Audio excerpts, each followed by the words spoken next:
भवानी शंकरौ वन्दे श्रद्धा विश्वासरूपिणौ याभ्यां विना न पश्यन्ति सिद्धा स्वान्तस्तमीश्वरम्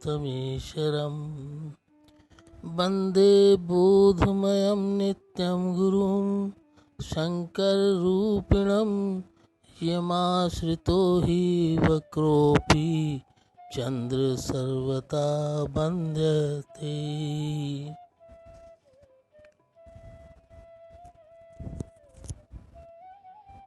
प्रत्येक मानव के भीतर एक मौलिक सत्ता विद्यमान है जो स्वरूपतः शक्तिमय, आनंदमय, ज्ञानमय और प्रेममय है।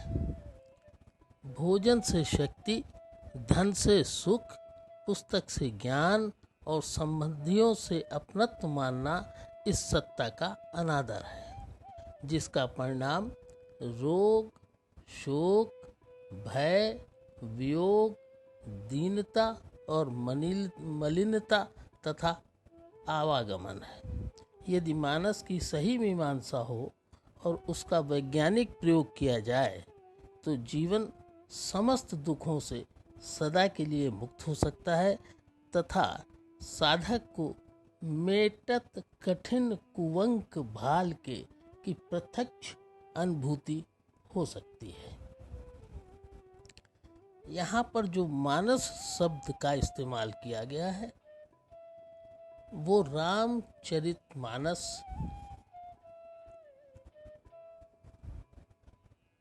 यह रामचरितमानस शिव जी के द्वारा रचित पुराण है। शिव जी ने सबसे पहले इसको अपने मन में रखा और समय पाकर पार्वती को बताया। इस रामचरितमानस की कुछ खास बात है। खास बात यह है कि इसमें कुछ चैलेंजेस हैं। कुछ इसमें रामचरितमानस को लिखने वाले ने कुछ चैलेंज दिए हैं। वो चैलेंज ये हैं कि नंबर 1, मूक होई बाचाल। मूक होई बाचाल के अर्थ ये होता है कि मूक माने गूंगा, बाचाल माने बोल सकता है। पंगु चढ़ई गिरिवर गहन। पंग माने जिसके पैर नहीं है वो कठिन से कठिन पहाड़ पे चढ़ सकता है। और दूसरी इसमें जो चैलेंज है वो ये है कि इस कथा को कहने और सुनने वाला, इस कथा को कहना और सुनना, जो इस कथा को स्नेह के साथ और मन लगा के सुने या कहे, दोनों के जीवन में भगवान के प्रति प्रेम और भगवान के प्रति प्रेम से जो उसका परिणाम है कि आप कलयुग के सारे दुखों से निवृत्त हो जाएंगे और जो चीज आपको प्राप्त होगी वो ये प्राप्त होगी कि स्वास्थ्य, शक्ति, आनंद, ज्ञान और प्रेम इसकी प्राप्ति हो जाएगी। अब मैं आपको सैद्धांतिक रूप से कुछ बातों को बताना चाहता हूँ। इस संसार में आने के बाद मनुष्य को 5 सुख की कामना होती है। 5 सुख की कामना है। वो 5 सुख ये है कि शरीर निरोग, ये उसकी पहली कामना है। इंद्रिय में शक्ति, ये उसकी दूसरी कामना है। मन में आनंद, उसकी तीसरी कामना है। बुद्धि में ज्ञान, ये उसकी चौथी कामना है। और अहम में प्रेम, ये उसकी 5वीं कामना है।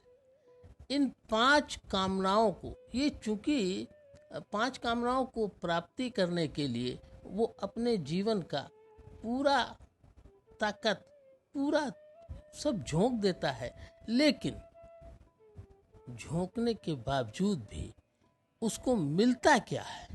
जो हमको दिखाई देता है वो ये है कि शरीर में रोग मिलता है, इंद्रियों में थकावट मिलती है, मन में चिंता मिलती है, बुद्धि में भय मिलता है और अहम में वियोग ही उसके हाथ लगता है। ये बड़ा अजीब सा है कि जो भगवान की सत्ता, जिसको भगवान ने खुद रच के बनाया है और बनाने के बाद उसके अंदर ये गुण स्वरूपतः डाले हैं, लेकिन उनकी प्राप्ति उसको नहीं हो पाती है। उसका कारण समझिए कि ऐसा क्यों है कि हम जो चाहते हैं वो हमको नहीं मिल पाता है। उसका कारण है कि शरीर में मल के कारण, इंद्रियों में अम्ल के कारण, मन में आसक्ति के कारण, बुद्धि में अहंकार के कारण और अहम में मिथ्या अपनत्व के कारण हमको इन चीज़ों की प्राप्ति नहीं हो पाती है। उसमें कुछ हमारी भ्रांतियां हैं, उन भ्रांतियों को आपको समझना पड़ेगा। औषधि से रोग मिटाने की हमारी, भोजन से शक्ति की आशा, औषधि से स्वास्थ्य की आशा, रोग मिटाने की क्षमता, भोजन से शक्ति की आशा, धन से सुख की आशा, पुस्तकों से ज्ञान की आशा और संबंधियों से मदद की आशा। मदद तो भाई संबंधी थोड़ी करेगा, मदद तो भगवान ही कर सकता है, लेकिन इनको हम फिर भी प्राप्त कर सकते हैं। अगर आप इसको ठीक से समझ लेंगे तो आपको ये सब चीज़ें प्राप्त हो जाएंगी, बड़ी आसानी से प्राप्त हो जाएंगी, क्योंकि ये वैज्ञानिक है।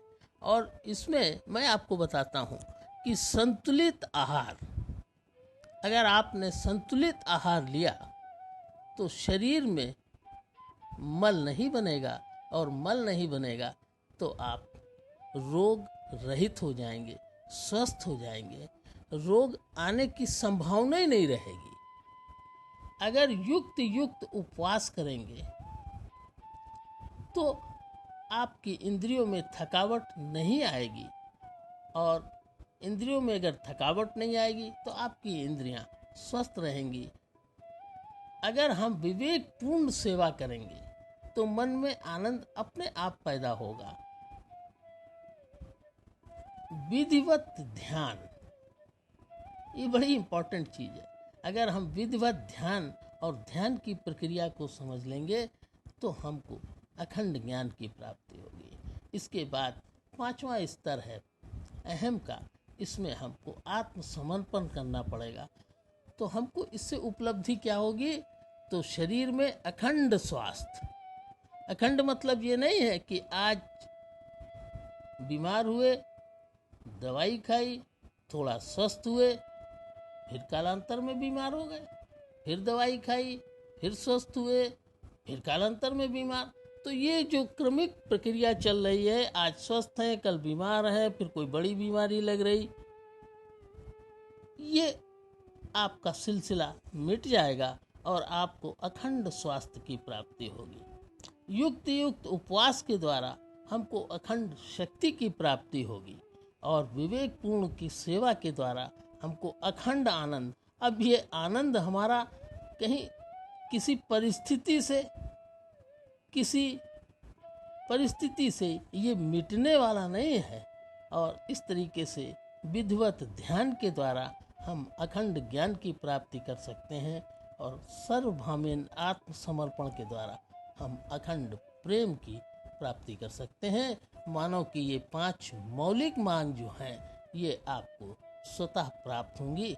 अब इसको हम एक एक सब्जेक्ट को, 5 जो हमने आपको बताया, स्वास्थ्य, शक्ति, आनंद, ज्ञान और प्रेम, इसमें अगर हम एक एक सब्जेक्ट पर बैठ के बात करेंगे तो आपको ये चीज़ बहुत बढ़िया से समझ में भी आएगी और आपके जीवन में ये आपको दिखाई भी देगी।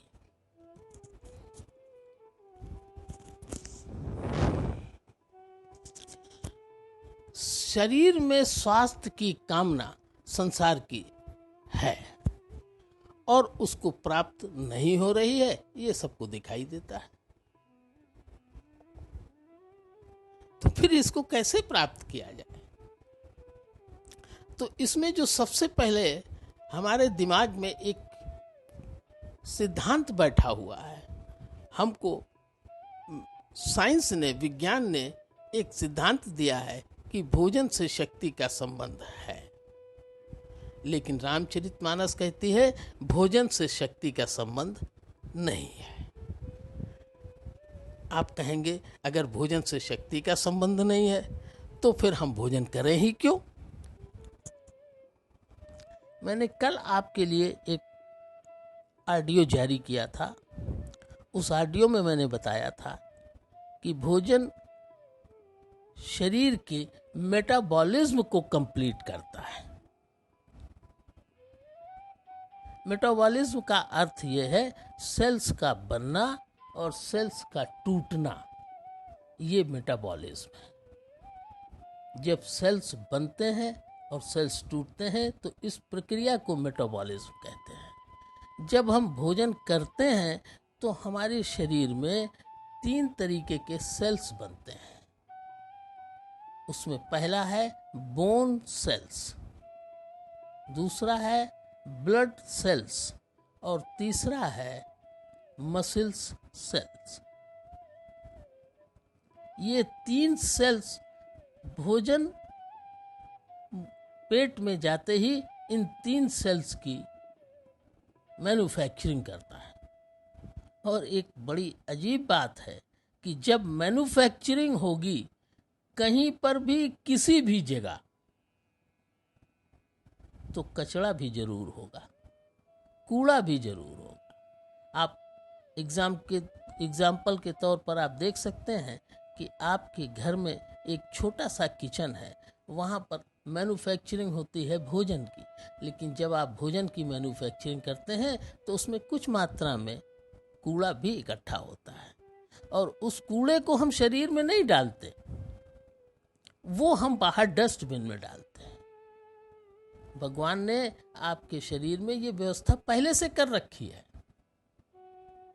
जब आप भोजन करते हैं तो मुख से होके आमाशय में और आमाशय से होके पाचन होकर के अपने सेल्स के काम को कंप्लीट करके जो बचा हुआ कचरा है वो आपकी डस्टबिन यानी बड़ी आंत में फेंक देता है।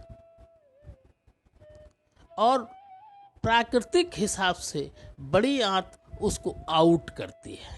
ये शरीर का मूल सिद्धांत है कि शरीर उस कचरे को आउट कर देती है। सुबह के वक्त हमको दैनिक क्रिया के हिसाब से टॉयलेट आ जाती है, लेटरिन आ जाती है, तो वो कचरा हमारा निकल जाता है। और जैसे ही कचरा निकल जाता है हम अपने को बड़ा एनर्जेटिक फील करते हैं।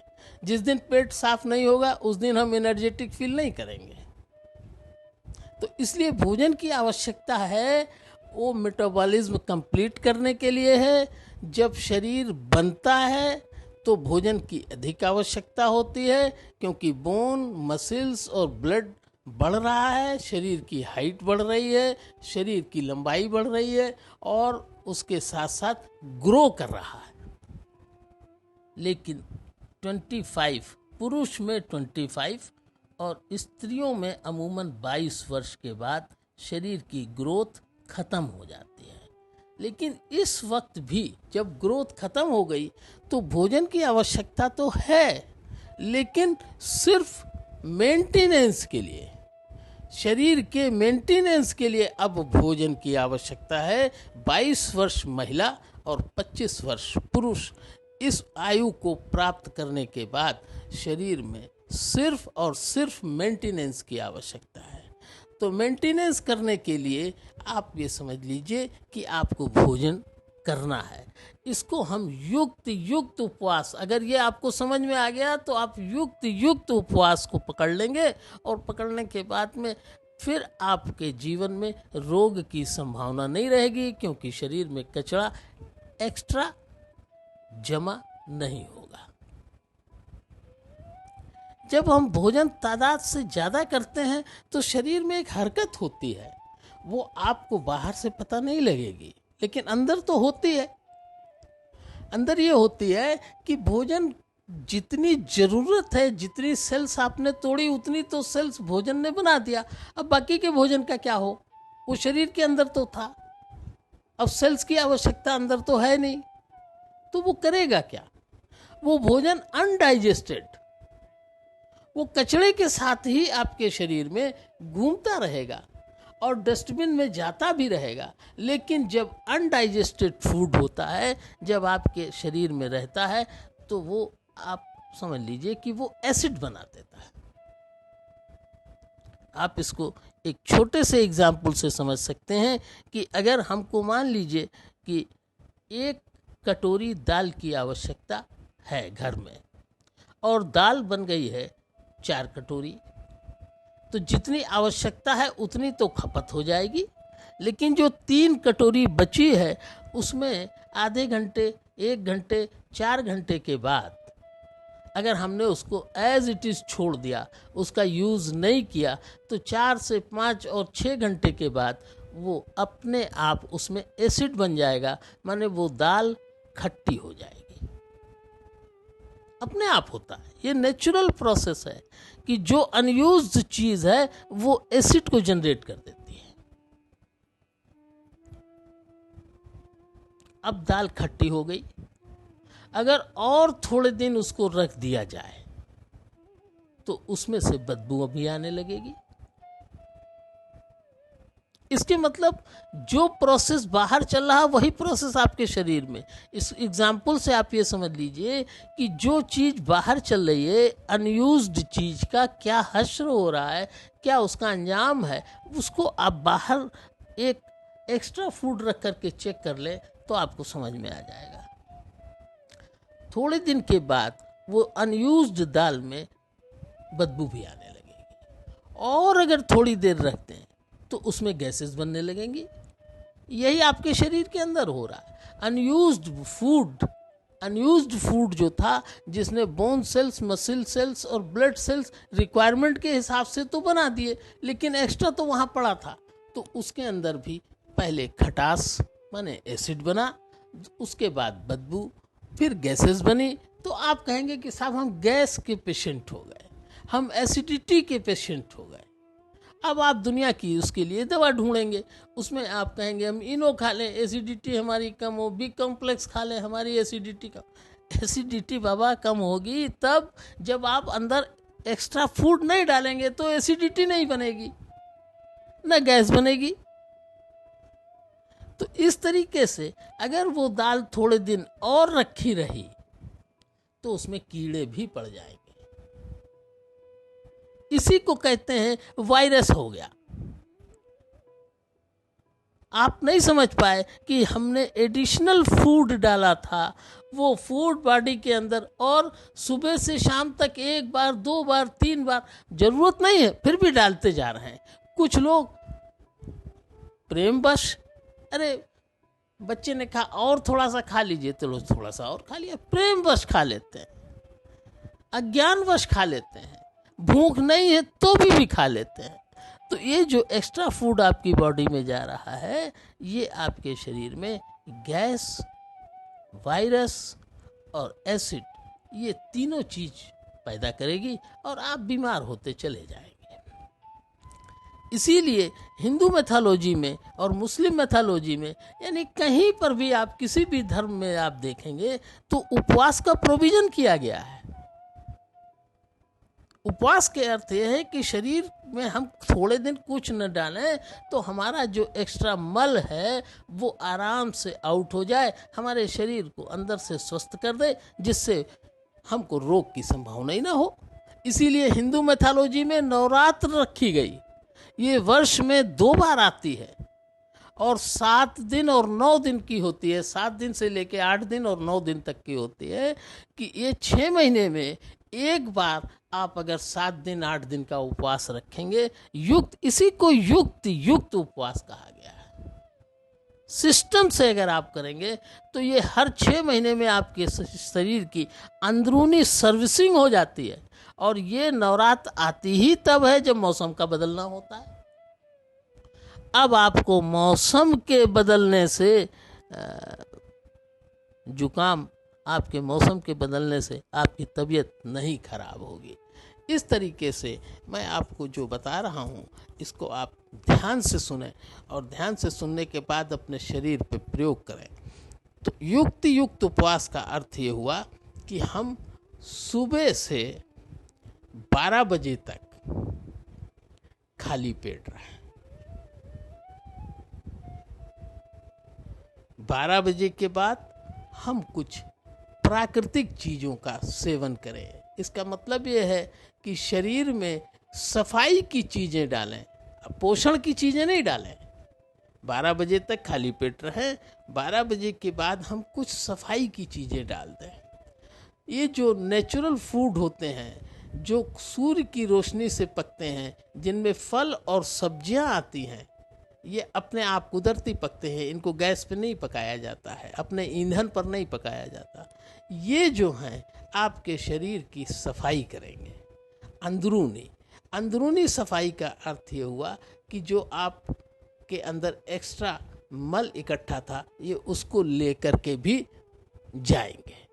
और दूसरी बात, ये एसिडिक नहीं हो करके, ये क्षारीय, इनका गुण क्षारीय होता है, अम्लीय नहीं है। ये जो फ्रूट्स हैं, जो हरी सब्जियां हैं सीजनल, उनमें एसिड नहीं है, उनमें क्षार है। तो अगर आपके अंदर एसिड भी होगा तो वो भी धीरे धीरे शांत होगा।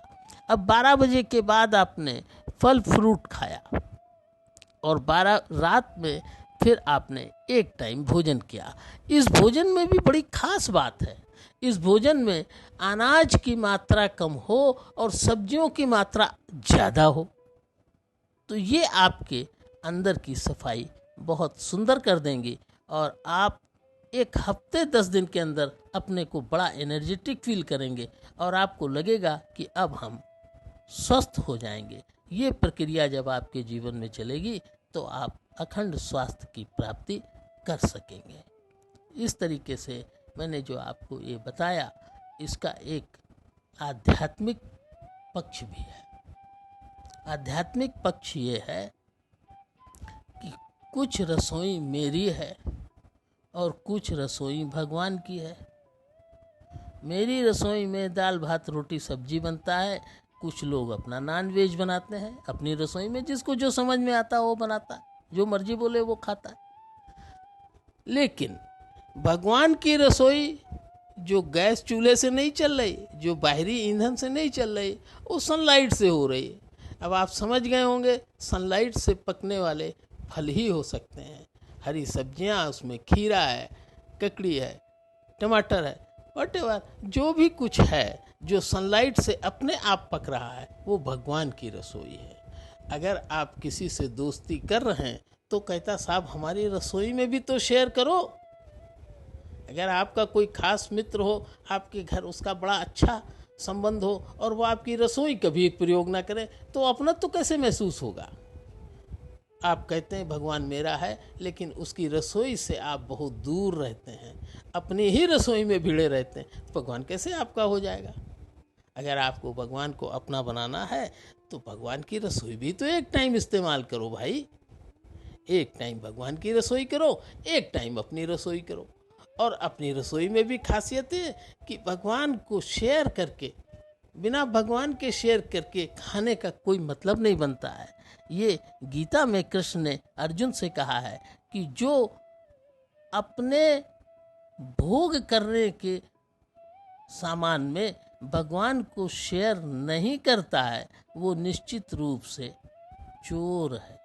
उसने चोर वर्ड, थीफ वर्ड इस्तेमाल किया। वो निश्चित रूप से चोर है और चोर की सजा समाज में जरूर होती है। इस तरीके से मैंने आपको बहुत छोटे समय में ये बात बताई। अब इसके बाद में अगला जो आपको वीडियो दूंगा, जो ऑडियो दूंगा, उसमें मैं मन के बारे में भी बात करूंगा, इंद्रियों के बारे में भी बात करूंगा। आप इंतज़ार कीजिए अगली वीडियो आने तक। बोल सियावर रामचंद्र की जय।